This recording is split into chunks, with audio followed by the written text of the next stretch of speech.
Second, please. Okay.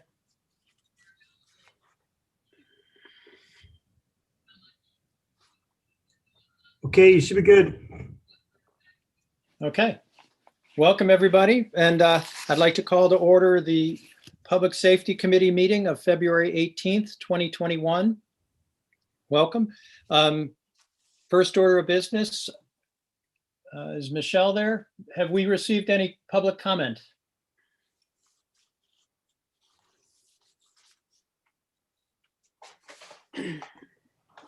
Sorry, Rich, no, there were no comments submitted.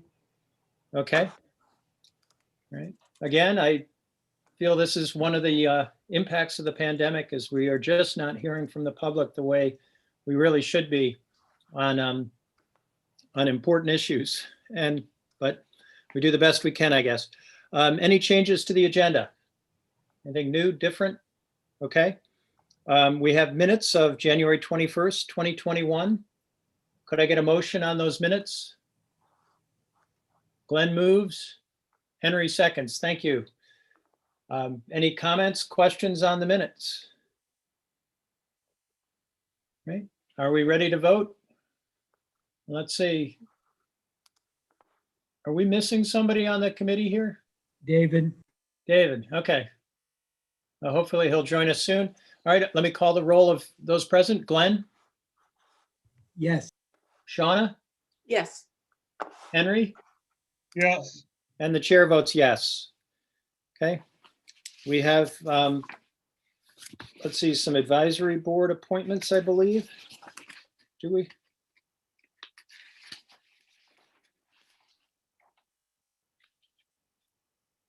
Okay, let's see. We have Henry Granison to the Advisory Board on Indigent Representation, and Mike Sigler to the Traffic Safety Committee, and Shauna Black to the Traffic Safety Committee. Could I get a motion on those appointments? Glenn moves. Shauna seconds. Any questions, comments on the appointments? All right, ready to vote. Glenn, Yes. Shauna, Yes. Henry? Yes. Okay. And the chair votes yes. So that's unanimous. All right. Chair's report. I have two items I was hoping to bring before the committee. The first is on page 12 of the packet, and it is a draft resolution entitled "A Resolution Calling on the New York State Legislature to Pass Parole Reform," Doc ID 9933. And could I get a motion on that? Henry moves, Shauna seconds. Would anybody like to speak on the resolution? And I see we have a visitor here, Melanie from the Kelles Center. Welcome. Thank you for all your help, by the way. Thank you so much. Let's see, I need to open up participants. I see raised hands. I see none. Maybe I'll talk for a minute. As you know, we had a presentation at our last meeting from Kenyatta from the Kelles Center. And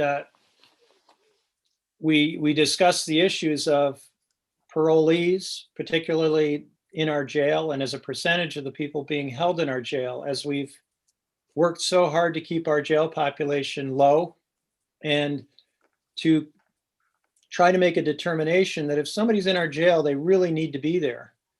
And it does not seem that's truly the case with people who are held there on technical parole violations.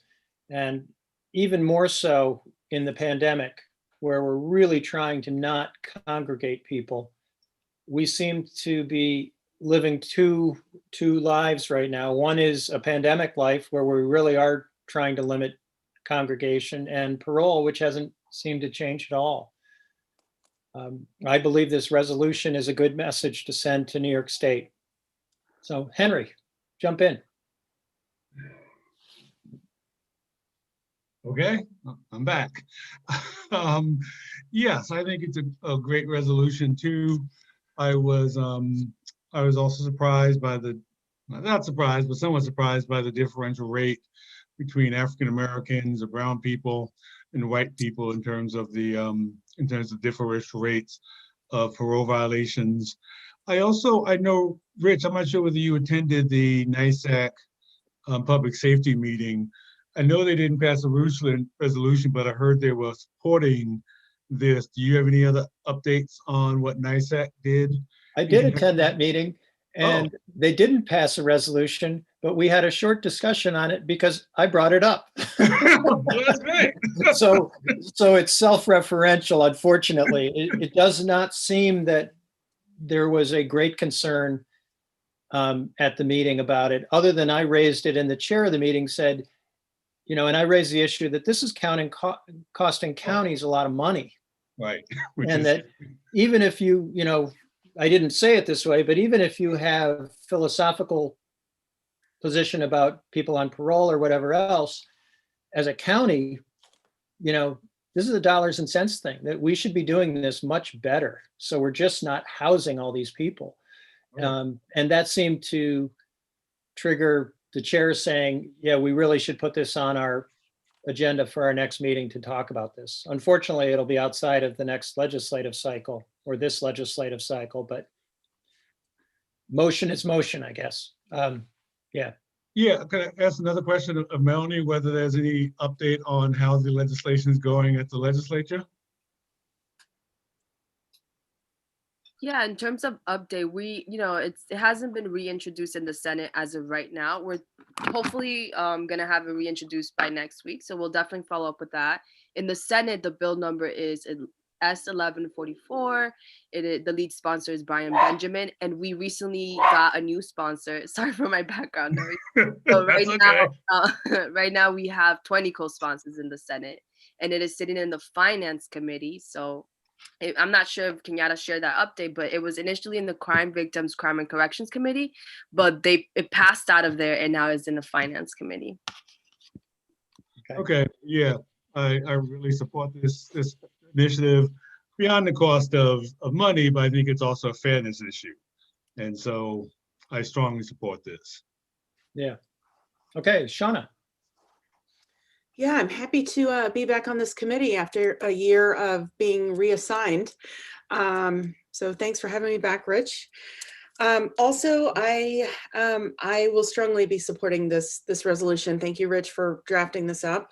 We talk about the cost to our counties, but I think an even bigger part for me is that it is absolutely the right thing to do by our constituents, by the people that have to go into our jail system. If we really want to help people, it's not by putting them behind bars. And so I'm glad that you brought this forward, and I absolutely will be supporting this. I was wondering if we might be able to get some input from Matt and Lance on their thoughts on this. Thanks, Shauna. I've been supportive of this from the beginning of the less is more legislation and of this specific reform. And I think I'm one of the 6 DAs in the 62 counties who is supportive vocally of it, and I have been for quite a while. Thank you. I would be supportive of it as well. I think, one of the issues we see with a lot of the technical parole violations, they're over drug use issues, people testing positive. And the default there is parole. They sit for a couple of months as a guest of Derek and Ray, and then they go off to Willard and they come back. But in the meantime, you've just disrupted a lot of their connections to the community.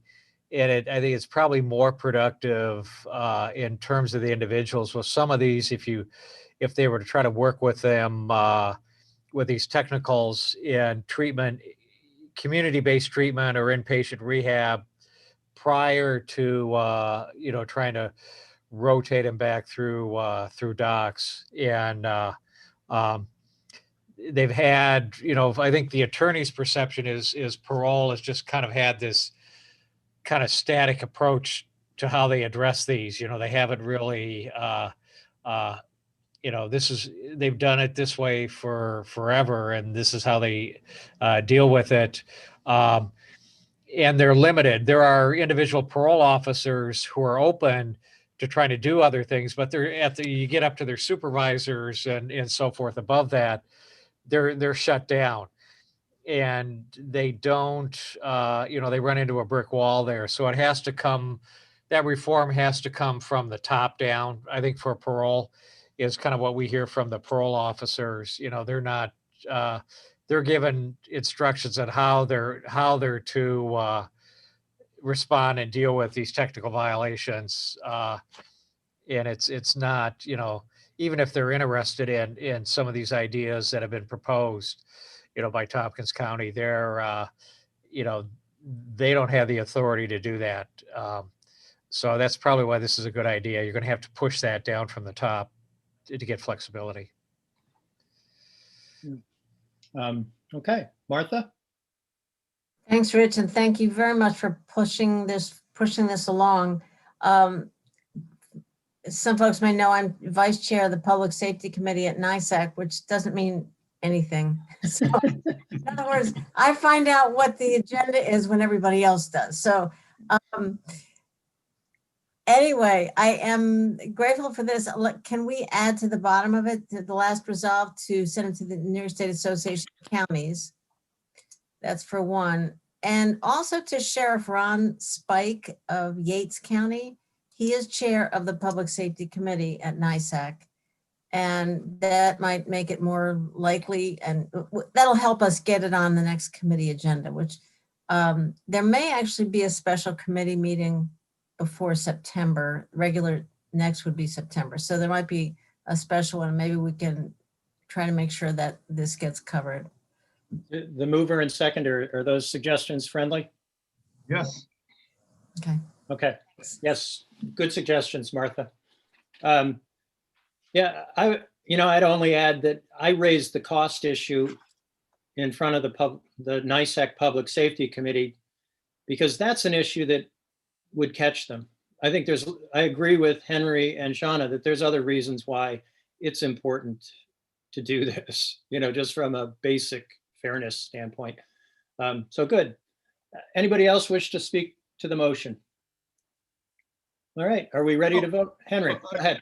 I was wondering whether does Lance or Matt have any idea of the differential racial rate in Tompkins County? You're asking, I want to make sure I understand the question. You're asking the difference in racial makeup of parole violations? Yes. I think we're talking about, 7 or 8 people at a time, and to look at statistics on 7 people, if one person is a person of color, that's 13%. I think it probably is pretty reflective of the overall composition of the individuals in the jail. Okay. So if we look back over a couple of years, it's not, there's probably some disparity there, but I can't off the top of my head give you numbers on it. Okay, thanks. We have the numbers in New York City, which are clearly enough. Okay. All right. Let me call the vote then. Glenn, Yes. Henry, Yes. Shauna, Yes. Dave, Yes. and the chair votes yes. So that passes. Very good. We'll send that off, and I'm sure people will drop everything to read our resolution. But good. I'm glad we were able to make that statement. And that leads to the next item I hope to bring as part of the chair's report, which is a review of priorities for 2021. And you should have received the draft in your email. Did everybody get it? Yes? Shauna, you're nodding your head no. I don't think I received it. Michelle, could you resend it to Shauna? Thank you. I don't think I got it either, And Henry. because I got the Tomstat report. This came from Michelle maybe 3 days ago. Is that about right? It was early Tuesday morning. Okay, so 2 days ago. Well, while you're waiting to get it in electronic form, I can speak to it. I have it in front of me. The first item that I put on there was provide lobbying support for the proposed New York State less is more legislation. And I could talk about this for some time, but I think you're familiar with it.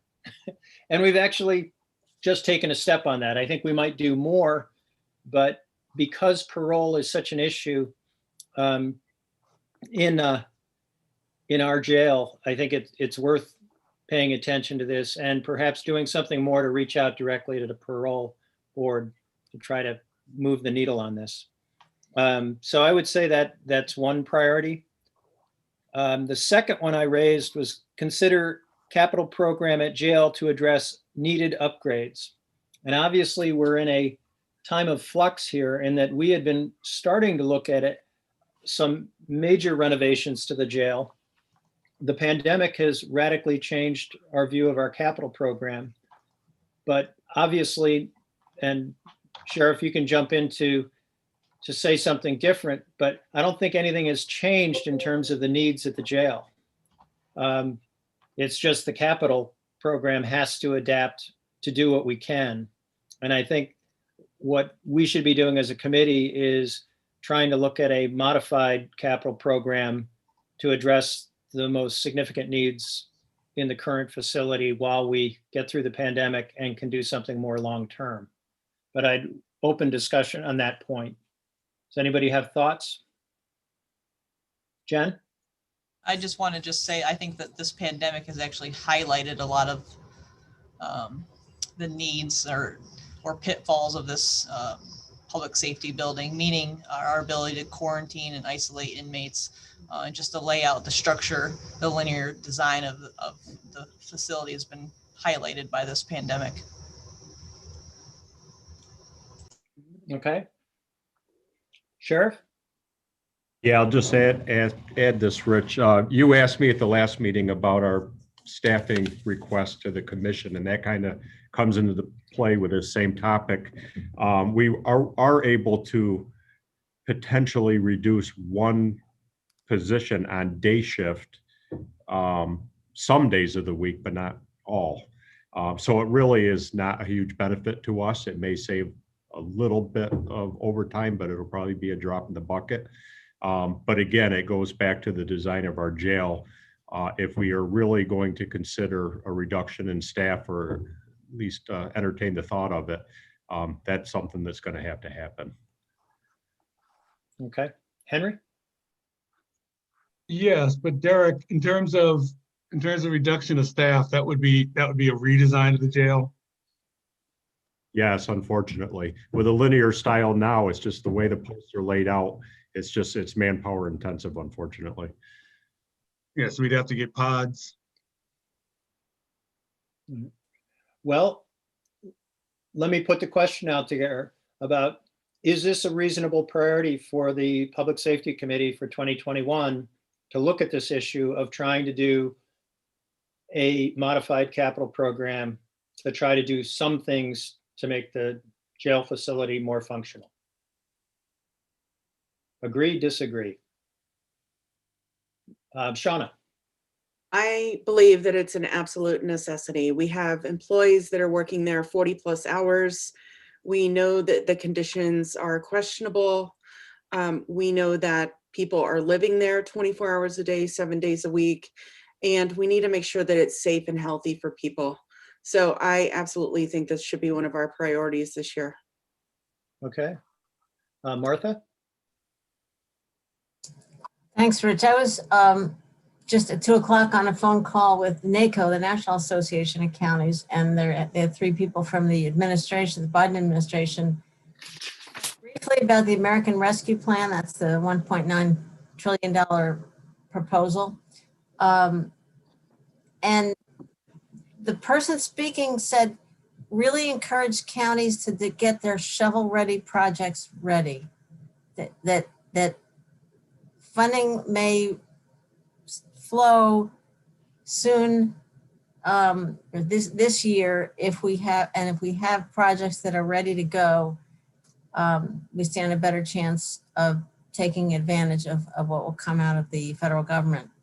So we sure have beaten this one to death. I think might be time to really nail down what we would do.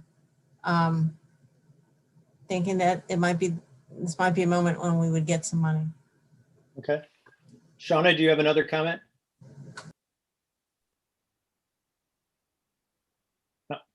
Sorry, I still have my That's hand okay. up. All right, Henry.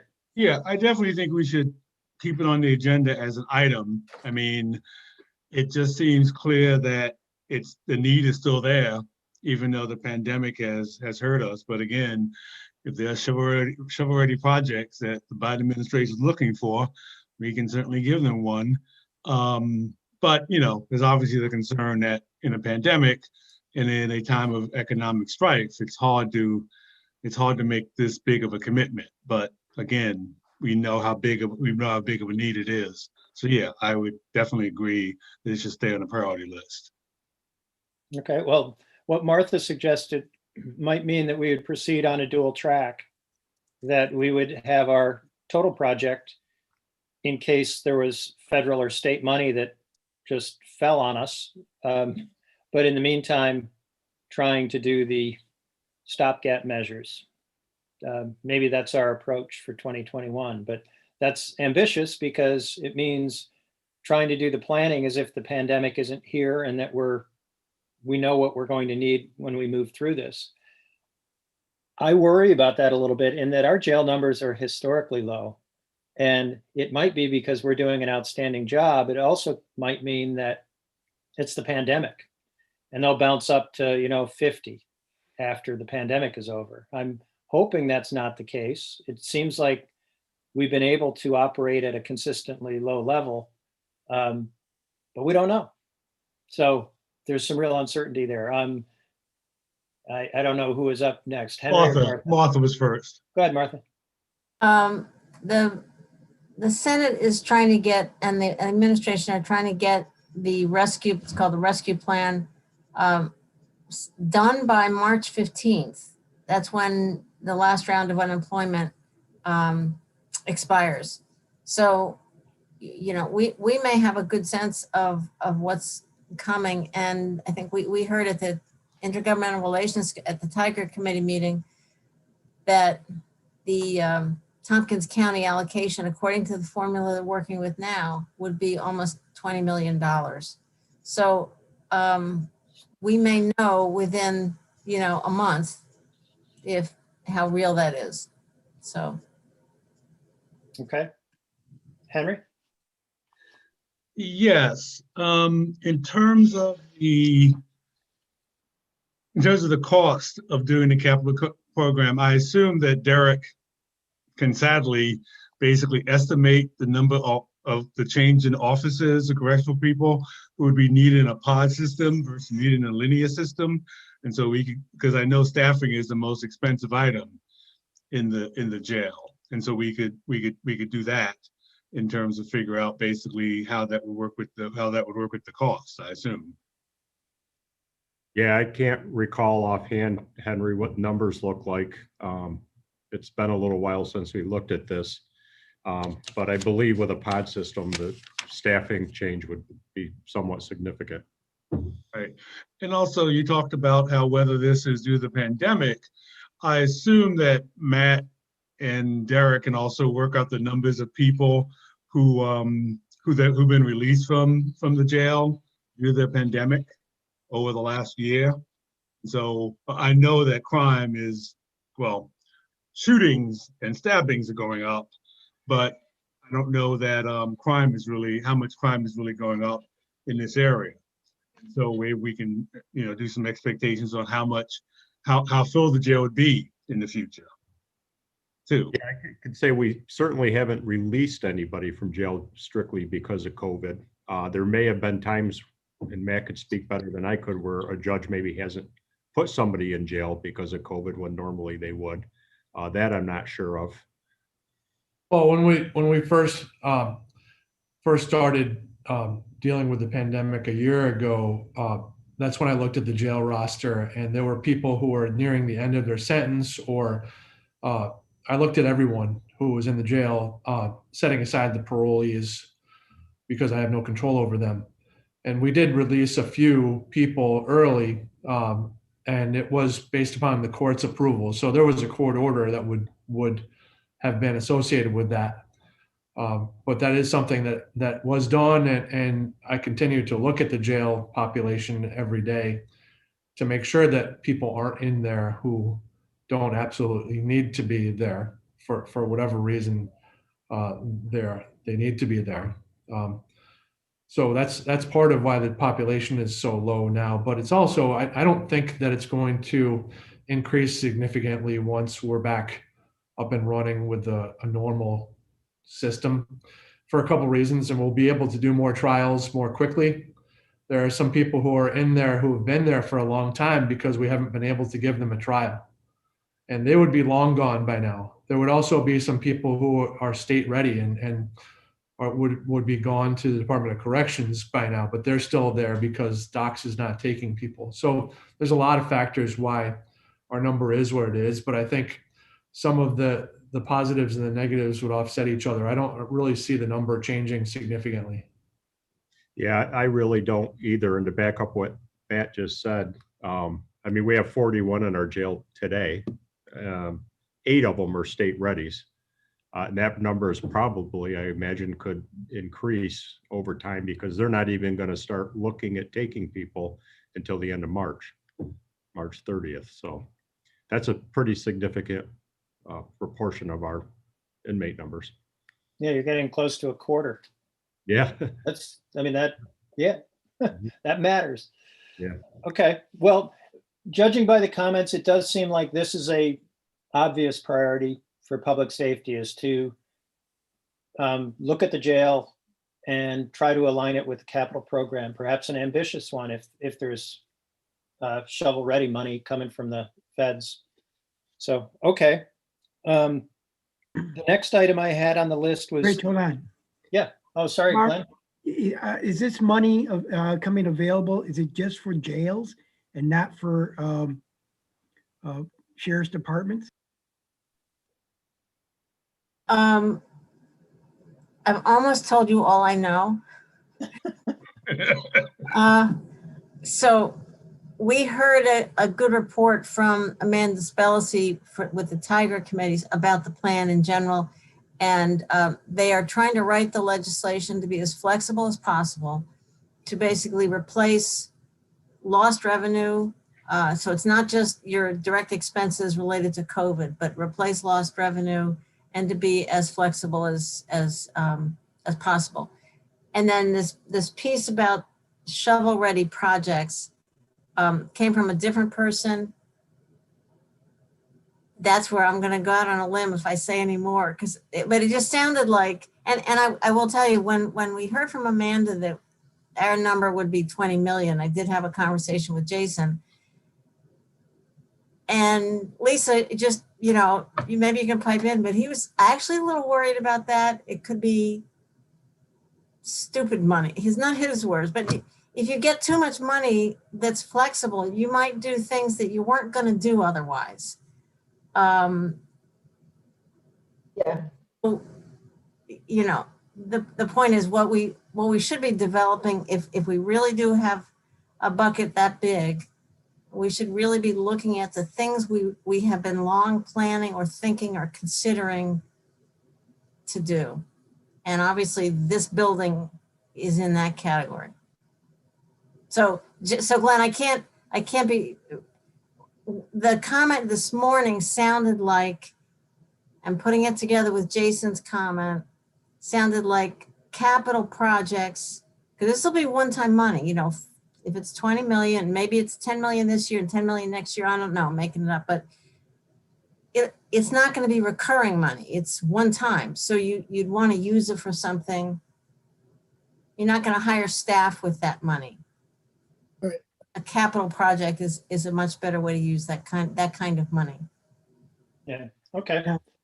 Do we know if we're going to keep the sheriff's department and the jail in the same footprint it's in right now? I think that's part of what we would have to examine. I think that's part of the priority, is trying to work towards those decisions, because I don't think we've gotten near deciding that yet. So should we be moving this a little bit forward and hiring a design engineer to tell us what we can and can't do and get this ready for shovel ready? Yeah, we've done some of that work, the preliminary work on it, but that's what we'd need to decide, I think, is should we go hire that engineer and go big on this? I don't know. Well, the reports that I just saw told us all the negatives of what we have right now. There's no real solutions of what we had. Shouldn't we move forward and say, okay, if we need money, this is how much money we need to do everything? I believe that's the direction we were going when the pandemic hit. And so we've just been waiting and trying to decide what's going to happen with our capital program. And so, yeah, I think if we pick this as a priority and we feel we may get federal money, we probably should do exactly what you're saying. But let me hear from Henry. Yes, Martha, is this shovel-ready money out of the 20 million stimulus funding, or is this under the future infrastructure bill that will be shovel-ready? I confess my internet went out at exactly the wrong time and I had to reconnect to the call. So I can't give you specifics. I don't know that, but it might be, could be one or the other. I will point out, and I had my hand raised briefly, another point was that 15 or so years ago when we looked at building a new jail, it was in the neighborhood of $20 million. You could double that and add a few 4 or 5 million more if you're talking about a new jail. So we're not going to get enough money to pay cash for a new jail. But that's not to say we couldn't use it well for a project like this. Okay, Shauna. Yeah, I question if we're going to get $20 million and it's truly going to be unrestricted funds. Like, I just can't imagine there's not going to be strings attached. There absolutely will be, because I can imagine there are counties that would spend it on magic beans. And so there will definitely be some restrictions on that. I would also be cautious about us building a brand new shiny jail. I know that we have talked, and the one thing that we do not and will not be doing is adding beds to our jail. So I think every time we have this conversation, I just want to preface it so that we don't have public backlash in saying that we're building a new jail and adding beds, because I think sometimes this gets misconstrued in the media, and we end up getting a lot of emails. So, for me personally, I would like to work with what we have, really stay focused on the budgetary constraints, and see what we can do to fix the existing jail. I would not be for spending $40 million to rebuild a jail in a system that, quite honestly, we don't even know if 5 years from now we're going to be operating jails. Okay, Dave? Yeah, I'm in favor of going for the whole enchilada. Okay, always have been. I think building a new jail would not be a bad thing given the condition and the layout of what we already have. And I agree with Shauna. We don't want to advertise more beds because we're not talking about more beds, but just the money you save over 30 years, 20, 30 years in manpower alone will probably pay for most of it, most of the delta anyway. So it may end up being a wash after 20, 25 years. So I think it's worth looking at seriously. Okay. Well, for purposes of keeping the meeting going, it does seem pretty clear that everybody agrees this should be one of our priorities, is to think hard on this issue. So I would keep this on the list. And the next item I have here is receive. Rich, Yeah. Lisa had a comment. Oh, Lisa? Well, just back to Glenn's previous point, we had been a couple of different points in time engaged with Labella on looking at plans, et cetera, as recently as last year. And at that point, my memory serves, we had wanted more time to study and see the effects of bail reform as to the size of the jail that we would be needing, and then COVID hit. So, you know, the architects at Labella are very familiar with the infrastructure of our jail, the current limitations, et cetera. And so we would have them to go back to engage with if possible. And the price tag, if I recall, was around 50 million for, you know, starting brand new. So just information to consider. Yeah, no, we have a lot of stuff already, Glenn, that we probably should reacquaint ourselves with and keep going from there. But again, today is it a priority? And it sounds like everybody agrees it is. So this makes the list. The next one I had was receive the Reimagining Public Safety Report and determine near and longer term priorities and legislative actions necessary for implementation. And I apologize because at the legislature meeting the other day, I thought we were going to have the report. And unfortunately, we're probably not going to see it as legislators until next Monday. There's one last view for the working groups to do a quick look at it, but we will get our draft next week, so everybody should be picking it up. This one seemed pretty obvious to me. The working groups have been meeting for half a year or more by this point, and compared to a lot of other counties, Henry, thank you for sharing some of the plans from other places. I anticipate Tompkins County is going to look very different from our neighbors in terms of what we will end up proposing. If we're really serious about it, I think it's going to involve some application of money and certainly changes in the structure of how we're doing things. So it's a pretty significant undertaking if we adopt the recommendations in the report, which I anticipate we're going to take a hard look at doing. But this committee would play a pretty significant role in deciding how we do it and how much we can spend on it. But I'd open it up to comment. Is this a priority for 2021?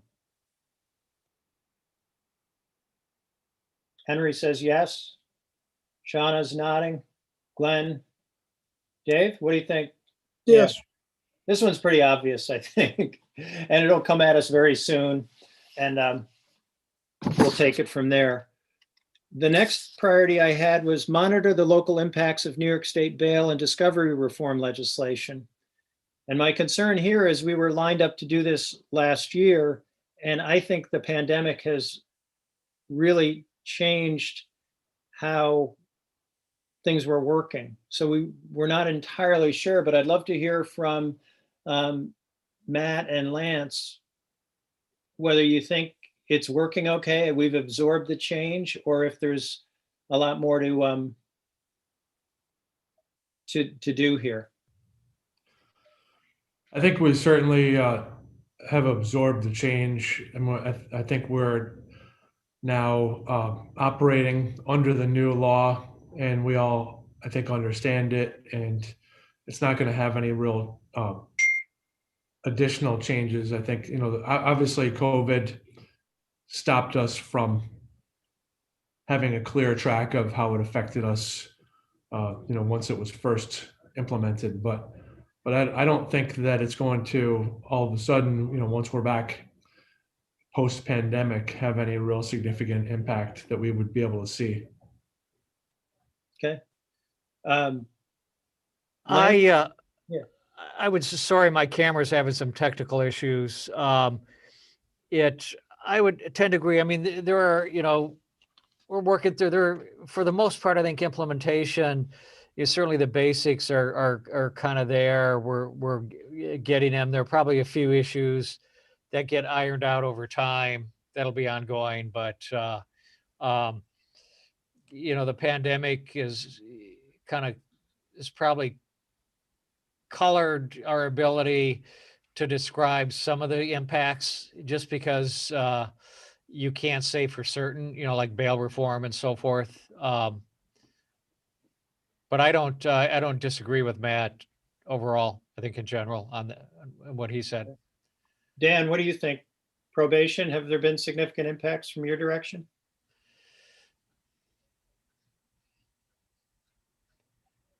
Not hearing you.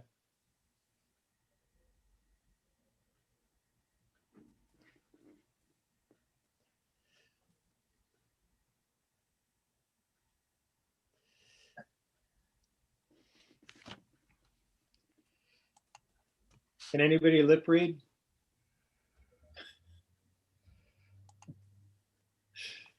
I can't wait for probation's report this month.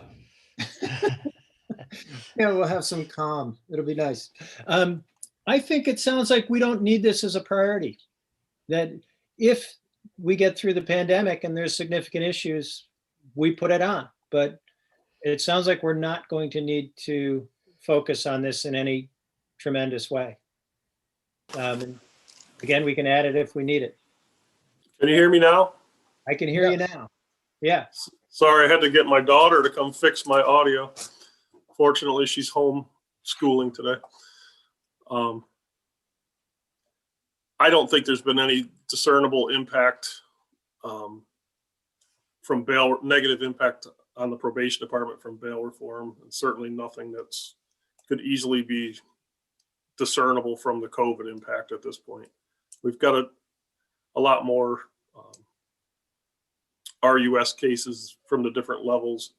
I think we've gotten a couple cases on RUS with electronic monitoring that might have gone to the jail if there weren't concerns about COVID. But other than that, I think it's been minimal impact. Okay. All right. Well, let me ask the question this way. Is there anybody on the committee who feels strongly we should be doing something on tracking bail reform? Sounds like the answer is no. Okay. Next item was continued tracking of impacts related to raise the age legislation. And I put this on. Sorry. Okay. Somebody's trying to reach us. Anyway, I put this on not because we've had a lot of youths coming through, but we've had some incidents where they've come through and we haven't had options for the specialized secure detention. The beds just aren't available to us.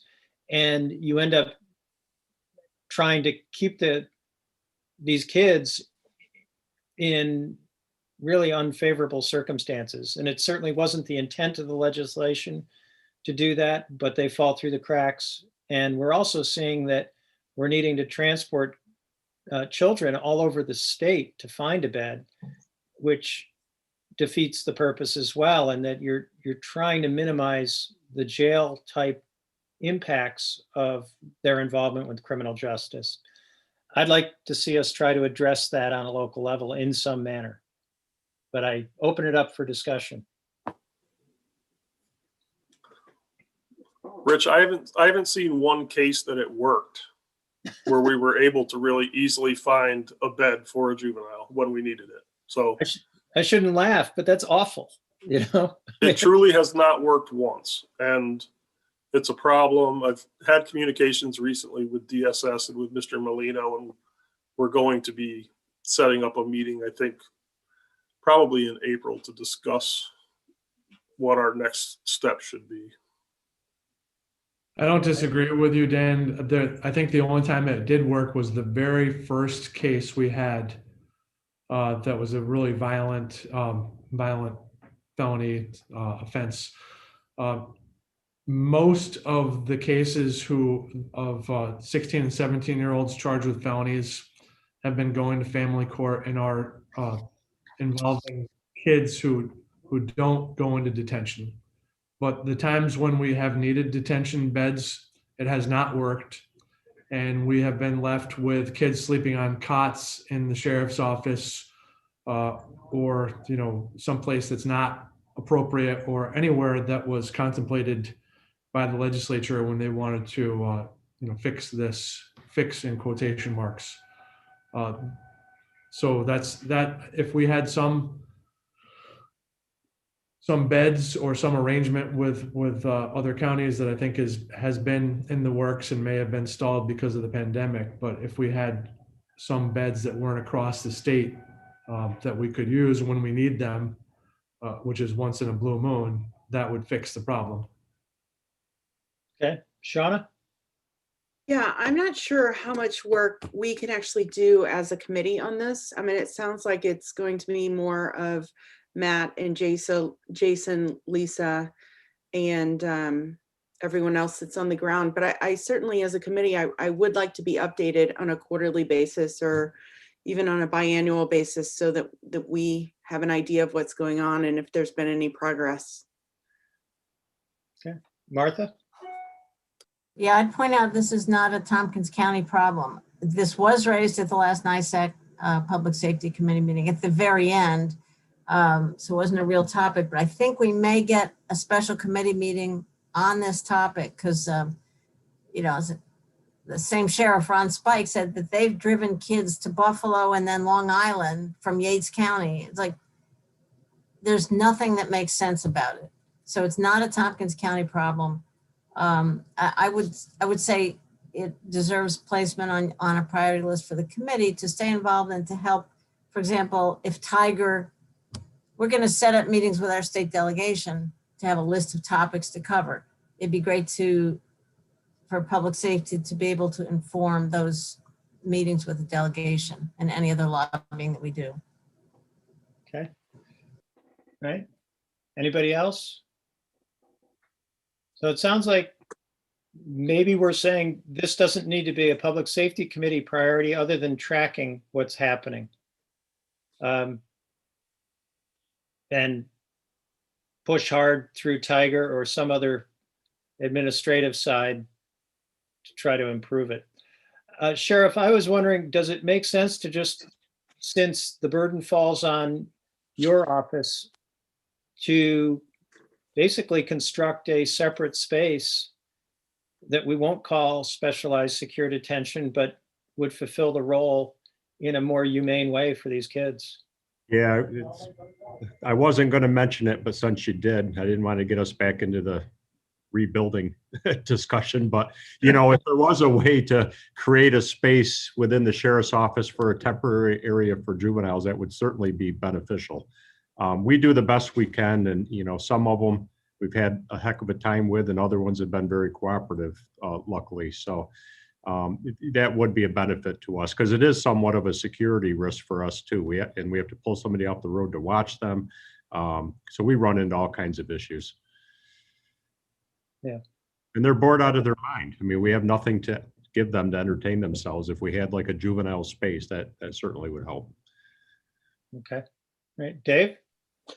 Yeah, just wondering, Sheriff, would that possibly be used as a holding cell at off times when it's not being used for the youth? I don't know if that would qualify. I'd have to do some checking because I think the whole idea is they're trying to get them out of a commission-controlled environment. That a holding cell would fall under their thing. So it basically, I just envision an extra room with a regular door on it that is easily viewable by a sergeant on duty or somebody that's in the office that would give them their own space, maybe a restroom in it so they don't have to be escorted around and things of that nature. Maybe set up a television in there. Okay, thank you. All right. Well, it sounds like from a priority standpoint, we continue to track this, but we'll see. Okay. Then I had some other possible priorities. I don't know if you guys have gotten the list yet electronically, but I can run down them. And for one reason or another, I felt that while some of these are important, I didn't know whether they merited putting them on as a priority for this committee. First one was Track City's initiation of LEAD, Law Enforcement Assisted Diversion, which they now have grant money to implement. I think that will proceed without our direct involvement. We should certainly be checking and making sure, we know what they're doing, but that will go forward.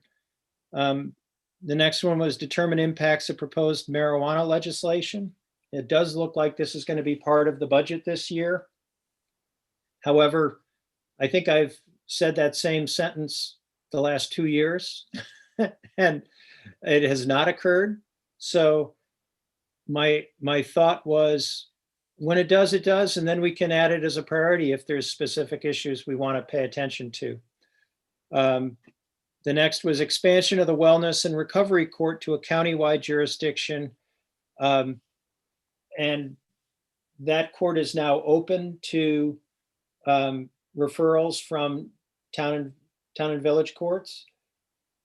So, you know, there may be more participants from that direction. I don't think there have been very many yet. I don't know, Matt or Lance, if you know, or Dan, but I felt like if there were issues we needed to address, you know, somebody would tell us.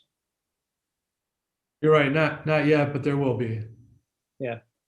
I think this is a really good thing, but I don't know that, we don't know of any problem with it that would merit our putting it on the list. The next item I had on last year, a review of EMS services on a countywide basis or other proposals to address the provision of emergency medical services. Now, this is part of a long-term trend of getting ambulance service to people in the county where and when they need it. And, you know, all of the trends seem to be going in the wrong direction. And should we be thinking about trying to do something to reverse those trends or do anything about it? Yes, you can tell them about it. Rich, the Council of Governments has a task force that's been working with our emergency services coordinator on this issue. So I think maybe keeping it on your list just so we can keep it in the forefront and get updates on a regular basis. Oh, that would be very good. In fact, I'd love to have somebody visit with us and give us some information on what's happening with that. But I will let them know and we can arrange that. thank you. Okay. The next was monitor the implementation of the upgrades to the county emergency communication system, but it sounds like that's been going ahead, although there's been some delay in the money. Is that correct? Go ahead and hit no. It's under. No, I don't think that's correct. Okay. Tell me correct. The upgrades on the communication system itself have been completed. It's the backup center project, which is the last remaining item. And if you want to talk about having a shovel-ready project, that may very well qualify because we're supposed to have that shovel ready by June of this year. That's the goal. If the federal money is, first off, it doesn't sound like they're giving you much notice to have something shovel ready.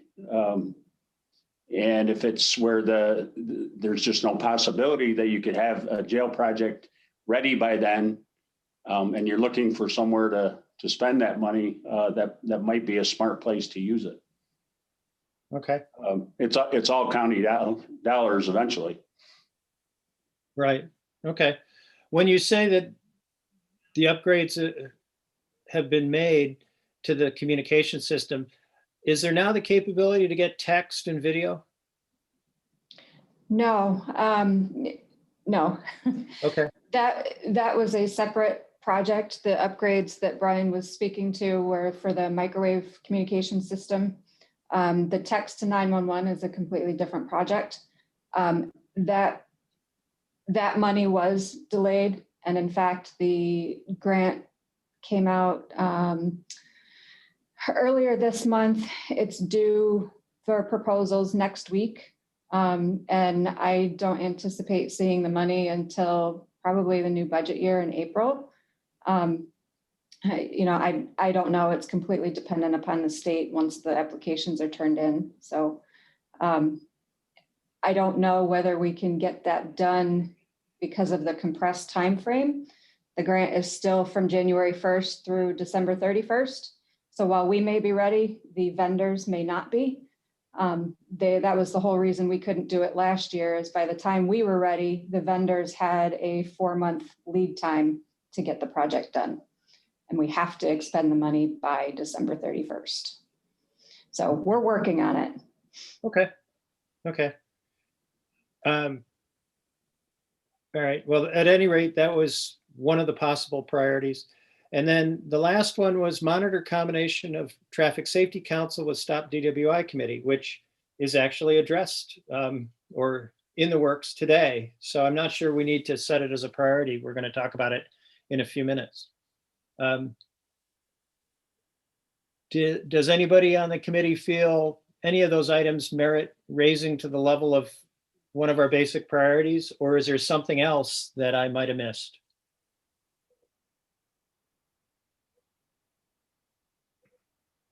I'm seeing no hands. Dan?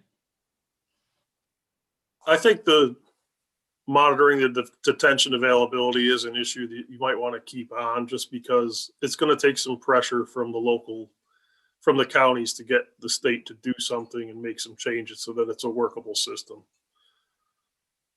Okay. Anybody else? All right. Good. Well, thank you, everybody. We will make some revisions there, and we'll circulate that so everybody can look at it for our next meeting. And let's see, that concludes the chair's report. County administration. Lisa, welcome. Thanks, Rich. Hi, everybody. So just by way of a brief update, administration staff is very much in the drafting, writing mode for the Reimagining Public Safety report. That's what's happening in administration, as well as the COVID response, the EOC. So, and as Rich said, a draft will be forthcoming to all legislators on Monday prior to public release. That's what's planned.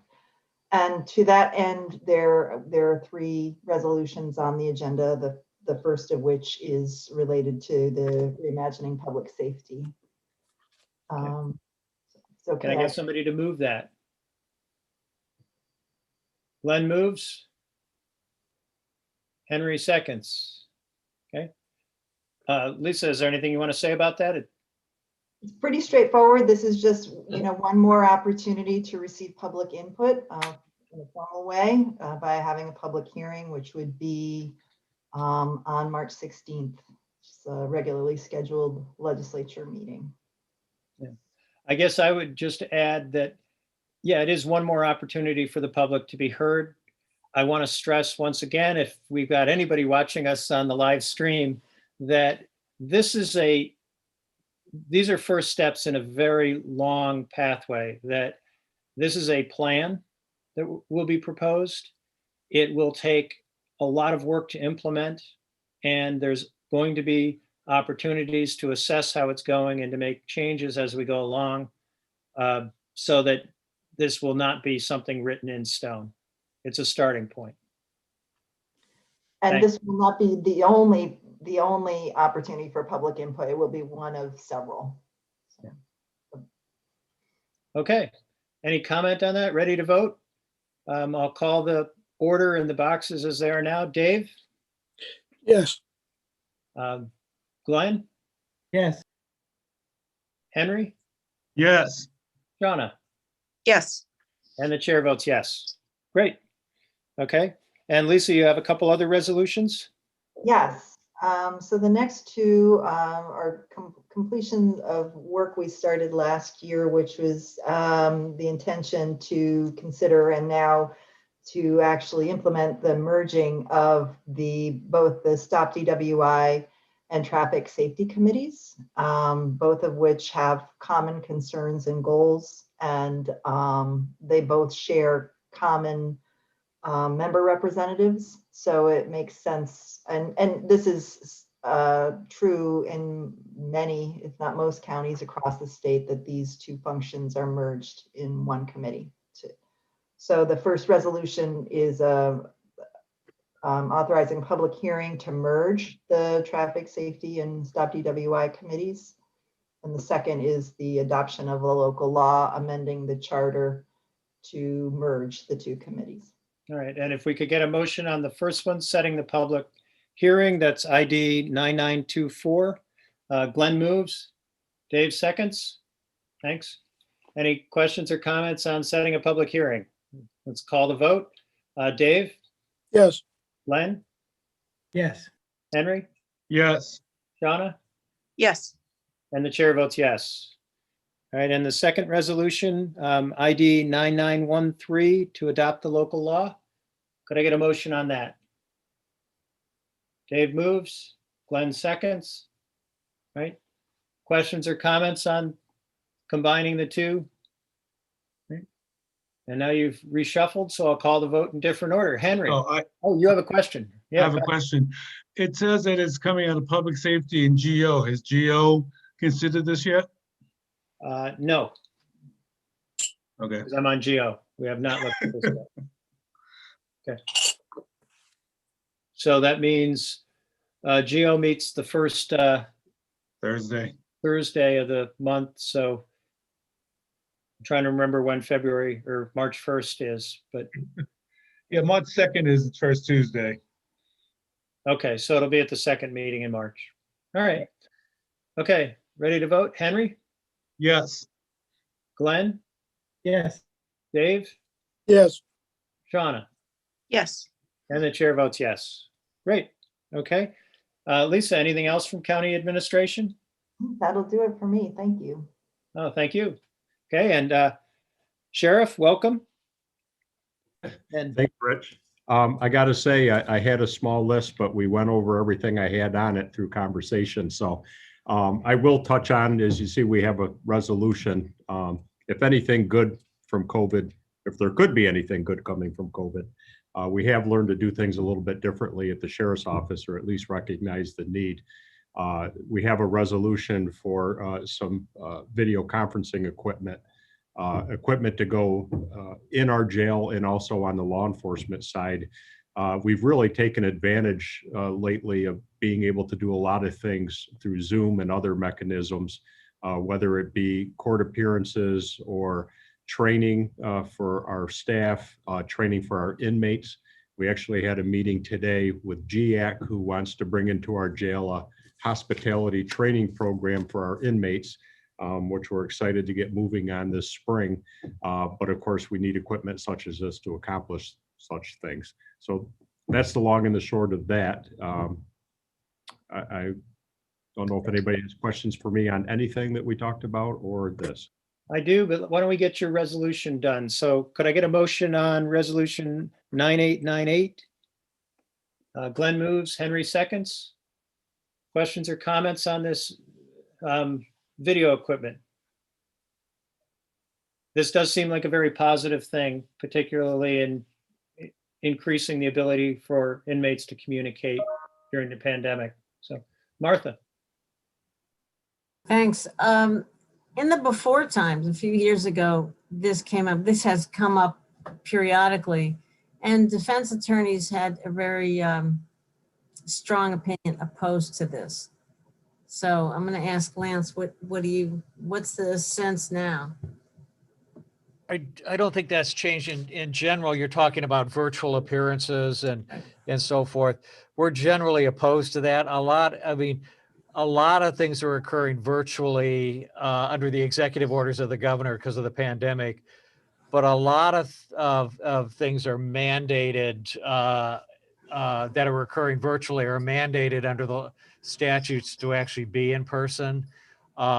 We'll have to go back to that. There is some effort at the state legislature to try to amend some of that. I'm not sure how successful that's going to be. In general, we kind of oppose that. We've kind of amended our position because of the pandemic. In general, we believe it's better for defendants to be in person. in court. And it's also there's studies that support that they do better when they're in person as opposed to virtual. There's a differential in treatment. I think personally, I think there's value in having, defendants in the criminal system are charged with violating kind of the rules of society, the law. There's value in actually having them come to court in a judicial setting and having a judge and a prosecutor and an attorney there that confers or gives some sense of importance and value to the proceedings. I mean, that are important, I think, in the criminal justice process, to actually have people who are charged in the system to be in a courtroom with all that kind of conveys. I mean, Okay. that was kind of I long. mean, I'm not saying you shouldn't get the equipment. I'm just saying that I was curious about those kind of procedures. Thank you. No, it is. I think there has been value. I think that equipment can be valuable in a couple of ways.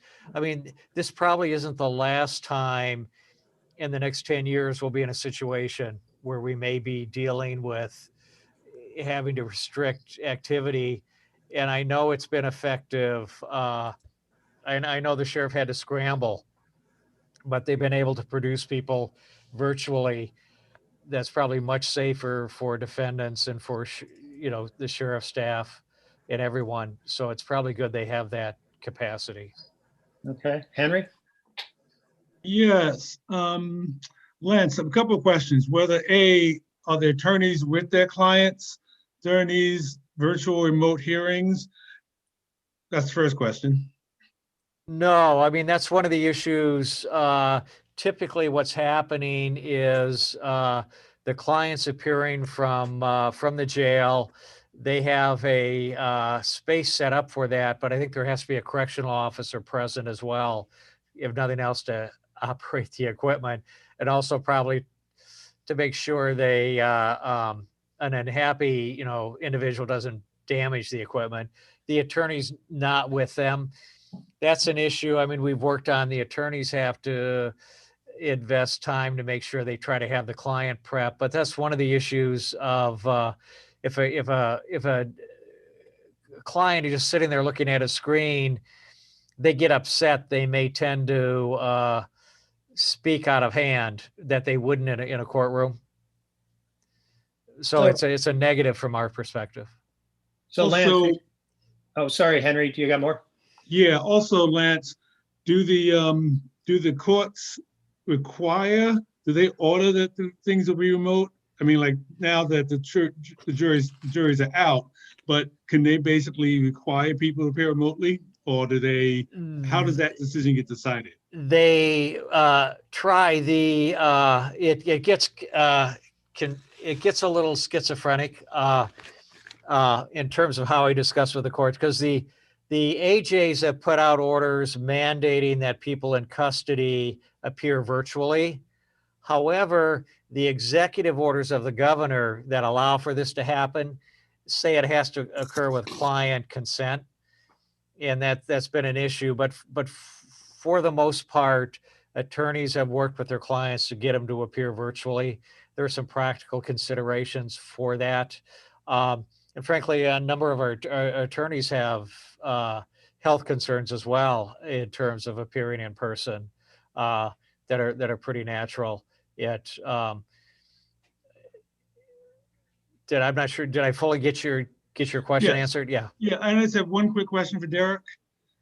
Basically, do you plan on using this facility to replace guests coming into the jail, visiting their relatives? We would never do anything to completely replace people coming in to visit people face to face. We have had to limit that on and off due to COVID. So this would definitely supplement that. But it'll also give us the opportunity to bring more training programs, hopefully, into the jail, because we have a lot of professional visitors that currently can't make it in.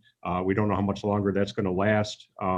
and it may open up additional programs even beyond when we're through with COVID. So like the one that I just mentioned with GAC, they prefer to do that over Zoom or something like that. That's going to give us the opportunity to explore more in additional programs. So Okay. Lance, I have a question. Oh, Go ahead. more Henry? Nope. Okay. Carla, you have something? Yeah, thanks, Rich. I just wanted to add, recently we had a probation officer who conducted a pre-sentence investigation over Zoom, and it worked really, really well. We were very pleased with the process. And I think even once the pandemic ends, we would still find that very useful. There's times where it might not be safe for our probation officer to be in the same room with the person they're interviewing. So I just wanted to throw my 2 cents in there that I think it's really good, excuse me, a good tool. Thank you. Okay, that's useful information. I had a question for you, Lance. Given that the decision before us is binary, are you saying we shouldn't spend the money, or you just have reservations about how it could possibly be used, the equipment could be used? No, I'm saying you should spend the money. I think there's value for the sheriff having that equipment because one, I think you just heard Carla, there are times when that can be productive. And frankly, there are probably going to be, the reality is it's not hard to foresee in the next 10 years, we're in similar situations where we're having to do things virtually, that we should be prepared for that. You know, I think in terms of court stuff, that may be different, but that's not a reason not to have the equipment. Okay. Henry, you had something else? Yeah, I was wondering whether, and speaking to that issue, whether or not you will adopt policies, Derek, about when the equipment could be used and whether those policies could be brought to the legislature to be informed. Yeah, no, I would certainly be open to doing that, Henry. Not a problem. Okay. All right. Okay, we ready to vote? Yes. Okay, Henry, Yes. Glenn, Yes. Dave, Yes. Shauna, Yes. and the chair votes yes. Great. Let's see, I did have something else for the sheriff, but anybody else? I'm yeah, go ahead, Henry. Yeah, I looked at the report for January, but did I incorrectly hear there was a positive COVID test in the jail for February? We had a positive test of somebody coming into the jail. As you know, we test everybody upon arrival and then we quarantine them until we have the results. So somebody did come in with it, they were quarantined, and because of that, it did not spread through the jail. We currently have nobody infected by COVID, either inmate-wise or employee-wise. Okay, and that occurred in the month of February? Yeah. Okay. Thank you. Yeah, no problem. Sheriff, I wanted to ask you to indulge me, and from your report, could you read into the record the letter concerning Deputy Federation? I really would like to highlight what this officer did. Sure. Yeah, I'm glad you brought that up. I forgot that part. Yeah, as many of you may have seen in the media, unfortunately, we had a young woman step off a bus into traffic and she got hit by a car and ended up passing away. It was a sad situation. But this is a letter that came from a paramedic with Bangs Ambulance who responded to the scene along with our deputies. So bear with me. Dear Sheriff Osborne, on January 29th, I was part of a crew transporting a critically injured young woman from CMC to Upstate Medical Center in Syracuse. The patient had been hit by a car and needed life-saving treatment at a trauma center. The only information on the patient at the time of transfer was her name taken off a letter in her backpack congratulating her on making the dean's list at TC3. That was all we had to go on, and there was no family to see her off from CMC as we left. There were 2 paramedics and a nurse in the back of the ambulance, and we were very busy the entire trip. But at one point we noticed lights behind the ambulance, and I casually commented that it was nice to have an escort on the snow-covered roads as we went through Dryden. I was informed by Bang's dispatch that one of your deputies was actually behind us and was taking the patient's mom to Upstate to be with her daughter. I'm a firm believer in giving a patient every opportunity to have a loved one present, and for that loved one to be able to see, touch, or talk to their sick or injured family member. I honestly didn't know if we were going to make it to upstate, and we had already discussed the potential of having to stop at Cortland Hospital if we couldn't keep this young woman alive. I was willing to try anything, and I asked her deputy if he would allow our patient's mom to talk to her on the radio. We were so busy that we didn't really get to absorb everything that her mom said. I heard the tapes the next day, and after 25 years as a paramedic, not much gets to me, but this one really hit home.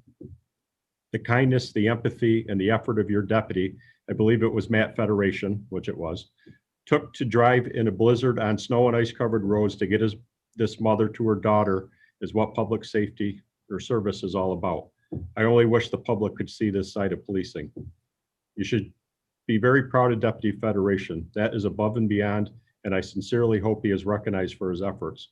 I look forward to thanking him personally, but in the meantime, please thank him on behalf of the Bangs team, from the crew that responded to the initial 911 call, to our dispatchers who worked to arrange the emergency transport, to those of us who witnessed his actions firsthand and got to see this patient's mom kiss her as we unloaded her and give her words of encouragement. There's no amount of medicine that can beat a mom encouraging her daughter to fight. As a small aside, I am married to one of Sheriff Bob Howard's granddaughters. He was a past sheriff here. I had the pleasure of knowing him for many years, and other than his family, he was proudest of two things: the honor of fighting for the United States in World War II and his deputies at the Tompkins County Sheriff's Office. I know he would be pleased to see that you've continued his legacy, firing compassionate and selfless deputies. And that was from Thank you so much for reading that. Yeah. You know, just a great moment for the department. You know, it does bring home for me just how hard the job must be sometimes. But thank you. Anything else, Sheriff? That's it for me. Thanks, Rick. Okay. Matt. Thanks, Rich. I will try to make it brief. I got a memo from the Judicial District about an hour or so ago that talked about some resumption of in-person court proceedings and contemplated also the ability to do jury trials starting after March 22nd. I think that's going to be very limited, but it's an encouraging move towards some resumption of regular in-person operations.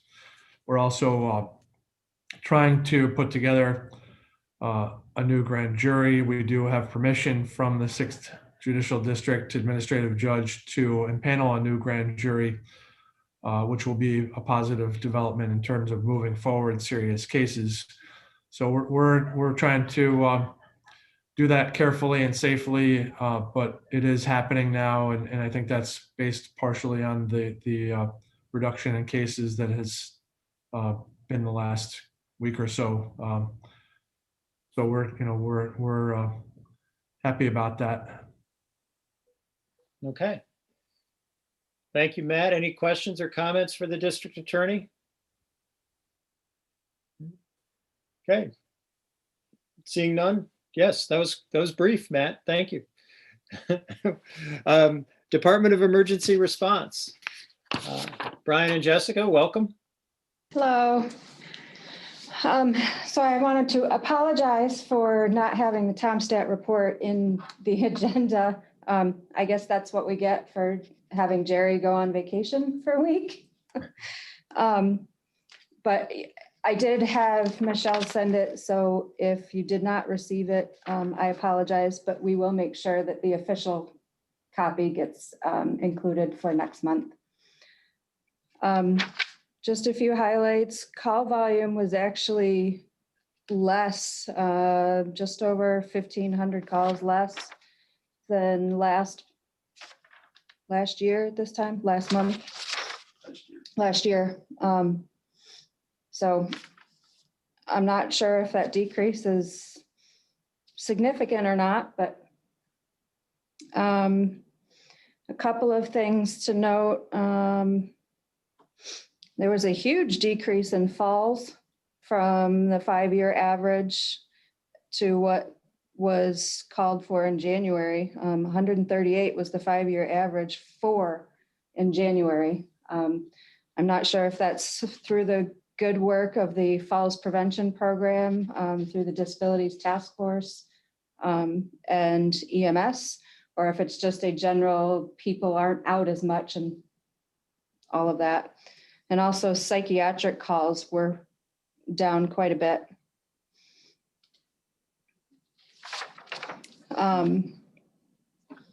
Entertain any questions? If there's any questions about the report itself, we can maybe answer those. Yeah, I certainly looked at that number on Falls and that made no sense to me. And I see domestic disturbance again is up while disputes is down. And we'd had the conversation in past reports whether more calls are being more correctly categorized between the two.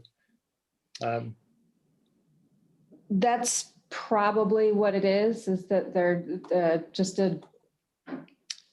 it depends on what the caller is telling the dispatcher and how it's categorized. And then once law enforcement gets there, whether it stays that way or it gets changed. So it's very call dependent, but yes, that is a kind of a flip-flop in numbers. Yeah. Henry. Yes. I noticed officer initiated calls are significantly down. Do you have any idea why or any analysis about that? Let's see. They're down like 600 calls. Yeah, I see that. Total law enforcement calls for January was 5,302. Without having a communication center manager go through each category, I don't know exactly why that would be. Perhaps it's just because of the decrease in calls for service. Okay. I don't know if sheriff or undersheriff has any insight, maybe. Oh, go ahead, Jen. My educated guess on less officer-initiated calls would be less traffic stops. That's large in part due to the pandemic. Without digging deeper into the data, that would just be my educated assumption that a lot of that is probably a reduction in the amount of traffic stops. So that's the number one officer-initiated nature call type anyway. So that would be my educated guess. And then as far as I did notice that the psychiatric calls were down as well, but then on the reverse side, I noticed welfare checks was up. So it's kind of that one's up and one's down category. Okay. Anything else? Okay. Any further? Yes. I just wanted to bring up that coming up in April is National Telecommunications Communicators Week. So I just wanted to bring that up and keep it in the front of your minds that, and we will be submitting for a proclamation to recognize all of our dispatchers and telecommunicators. Great. Okay. March. April. I'm sorry, is that March or April? It's in April. Okay. All right. Well, we'll look forward to that. Anything else from emergency response? Okay. Good. Well, thank you for your good work. And Department of Probation and Community Justice, welcome. Thank you, Rich. I believe we have a resolution this month that I tried to force you to vote on last month. I don't know if you want to look at that first or at the end. Why don't we get that taken care of? This is authorization to accept an award of a grant from the New York State Division of Criminal Justice Services, ID 9877. Could I get a motion on that? Glenn moves, Shauna seconds. Do you want to talk about it, Dan? Certainly, it's an annual award that covers from October of 2020 to September of 2021 to defray some of the costs incurred by the department for Leandra's Law cases and monitoring of ignition interlock devices, which now that we've taken over monitoring the conditional discharge cases as well, I think it's money that's well deserved and earned by the department. Okay, I did have a question on this. It looks like the grant award is 6684, but the budget adjustments are 2084. And I was wondering, a $4,600 difference. Do you know what that is? I could not speak to that. I know that we get quarterly payments of 1671, so it may reflect that we have not received all of it yet. Okay. I guess if the resolution is we certainly want the money, yeah, we probably want to accept the grant, regardless of how we get it. Henry?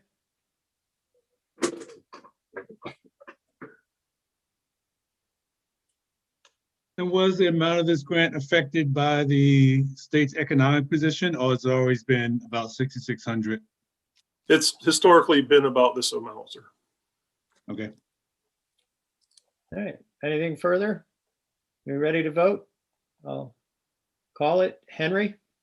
Yes. Glenn? Yes. Shauna? Yes. Dave? Yes. And the chair votes yes. So we will accept the money. There. Wonderful. Okay. And I see you have your report on supervision. Yes, we haven't noticed any big increases or decreases. It's been pretty static throughout the last few months. As I mentioned before, we've gotten a few cases recently for release to supervision on electronic monitoring that were fairly high risk, that might have been better served for public safety reasons by sitting in the jail for a minute, but so far those folks have been compliant. So it is working out, but I think the courts have taken COVID into consideration in making those electronic monitoring orders. Other than that, our numbers are still down from where they were a year ago. I think crime and arrests are down a little bit. That may be reflective of a lot of it, as well as COVID-19 and bail reform initiatives. People tend to get sentenced to jail less when they are being sentenced from the jail. I think Matt and Lance would agree with that. It's a pretty well-known statistic. Other than that, we've offered a position of our probation systems analyst to a gentleman from Cortland. He has accepted that position. That's to replace Susan Moore, who moved over from our department to ITS. We're very excited about this individual coming to join us. We had 3 qualified applicants, but he stood out as the right person for the job right now. So we're looking forward to him joining us in March once he's able to give his current employer a month's notice. So it would be nice to have no openings in the probation department and get all of our spots filled. Good news. I don't know if Carla has anything she'd like to add. No, I think you covered everything, Dan. All right. Okay. I did have a question. In the past, the probation department has put together a presentation for the judges and the district attorney and assigned counsel that kind of refreshed everybody on all the alternatives to incarceration that are available and the supervision systems. But that got thrown off last year by the pandemic. Is that correct? Yes, generally what we talk about in that, and it's us doing it in conjunction with the district attorney's office and Mr. Salisbury's office. There wasn't really any new legislation that came about in 2020 that really warranted a judge's training. Plus at that time, the courts were all in various states of shutdown. So there was no plan established for that, but we will look to do that in 2021. Yeah, I would put in a little cheerleading to say, I think that's a really good thing to do, and to not only present information, but to get feedback.